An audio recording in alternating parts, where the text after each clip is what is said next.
I made something. She Forgot She Was a Princess, written by me. This is a story about worth, identity, and a love that cannot be earned. I want to read it to you. Dedicated to all the daughters of the king who are still learning how deeply loved they are. Amid a quiet garden, where the sun seldom stayed, lived a girl in a dress that she wore as she prayed. It was stitched out of whispers like hush and be small, with patches of later and don't dream at all. She thought it was silk, though it felt more like lead. This is just how it is, was the lie in her head. In this garden of gray, where the shadows grew tall, the girl worked the dirt by the edge of the wall. It looked pretty enough to a passerby's eye, but the roots were all thirsty, the wells running dry. She toiled all day, spinning wheels in the dust, as the gate stood forgotten and hinges grew rust. Walked beside her a boy with a dazzling grin, holding onto a jar which was fragile and thin.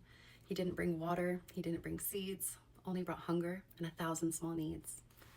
Give me your laughter, he'd say with a sigh, and he'd tuck her bright joy like a trapped butterfly. As a collector of things not of his own, he wanted the harvest, but never had sown.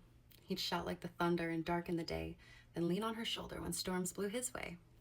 What else have you got was his favorite game, as he drank up her sunshine and gave her his rain.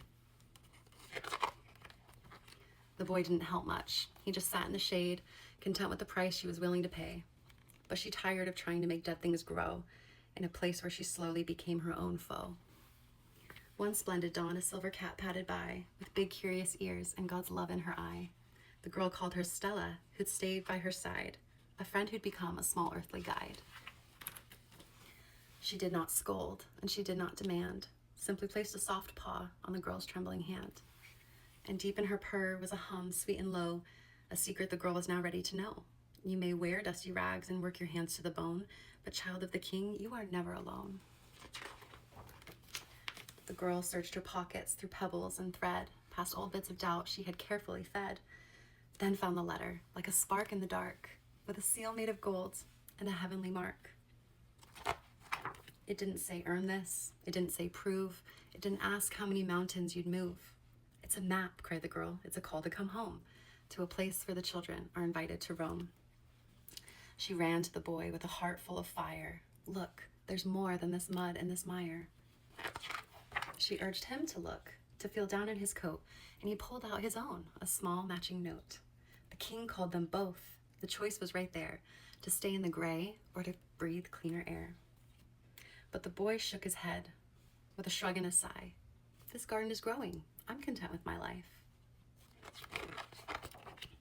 She looked at her hands, at the path she had beat, at the dust of the garden still caked on her feet. I'm not a prisoner, she realized with pride. I chose to stay here, locked from the inside. I love you, she said, but I've carried you for too long, and the voice calling me is familiar and strong. With Stella beside her, she stepped through the gate, leaving behind what she once called her fate. The road stretched ahead through the shadowy wood, and yet each step she took felt more hopeful and good.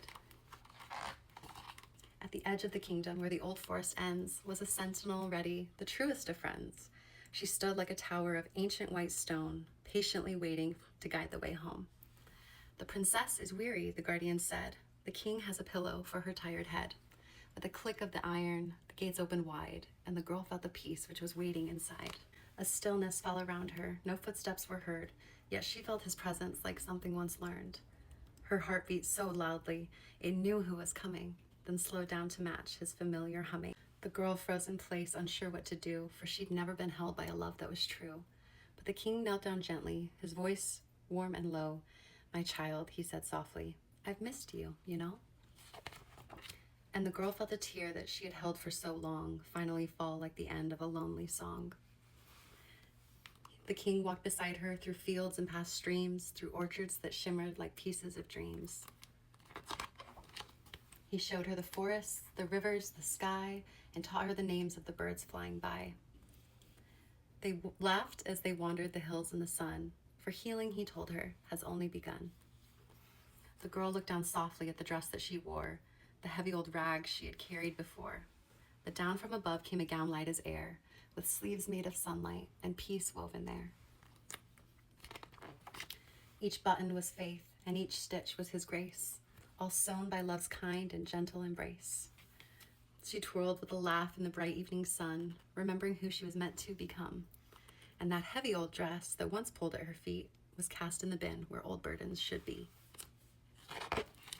She rode through the valleys on a swift silver steed, with Stella beside her to watch her brave deeds. She practiced her aim till her arrows flew true. And slowly, she found life exciting and new. One quiet evening, the king brushed her hair. "My daughter," he whispered, "do you know what rests there?" She lifted her hand in surprise and delight, for a crown had been there all along in plain sight. Not placed by the world or earned through her pain, but given in love that would always remain. The girl found the castle, the light, and the throne, but the boy followed later through trials of his own. "I've brought back your sunshine and come a long way. I'll pay any price if you'll just let me stay. I'll follow the rules and give what I lack. Just look at my blisters. Now please take me back." But the girl didn't hear him. She was far out of sight, dancing in gardens of lavender light. The sentinel stood like a mountain of so tall, a shield for the princess, a servant on call. The path she is walking is one that she chose. Her chapter with you has come to a close. Please understand that her heart is at rest. You cannot bring storms to a bird in its nest. Then the king stepped forward with warmth in his gaze. "My daughter is hidden in a heavenly place." His lesson was stern, for a father who's wise must prune back the branches and lift scales from our eyes. If she were your healing, you'd be whole by her side, but you stayed in darkness while she chose to rise. It's my job to protect her from boys such as you, whose love was a storm that she had to sail through. You can lie in my fields and walk by my streams. Let me mend your heart and your broken dreams. When you learn to protect instead of collect, you'll find a new life built on trust and respect. The boy bowed his head as the truth started sinking of the jar he had filled and the small way he was thinking. "Open the jar. Let her sunshine go free, for the light that I give is as vast as the sea." The boy turned the lid, and the contents took flight, for why hold a jar when you're standing in light? The king came to where his beloved daughter sat, among tall cedar trees with her silver gray cat, the same gentle guide who had found her that day when the path to the kingdom seemed so far away. "My daughter," he said with joy in his voice, "you have learned what it means to make a brave choice. I want you to know that I'm shaping a man who will cherish your heart and honor my plan. When the time is just right, I will send him to you, a partner whose spirit is steady and true. Until that day comes, let this truth be your song, to keep your heart anchored and keep your soul strong. You are mine first of all, and wherever you roam, my heart is your shelter and my love is your home." And from that day on, wherever she went, she walked like a princess who heaven had sent. For a daughter's true worth is never unknown. It is written by God and carved into stone. Guard your heart above all else, for it determines the course of your life. Proverbs 4:23. Thank you for reading.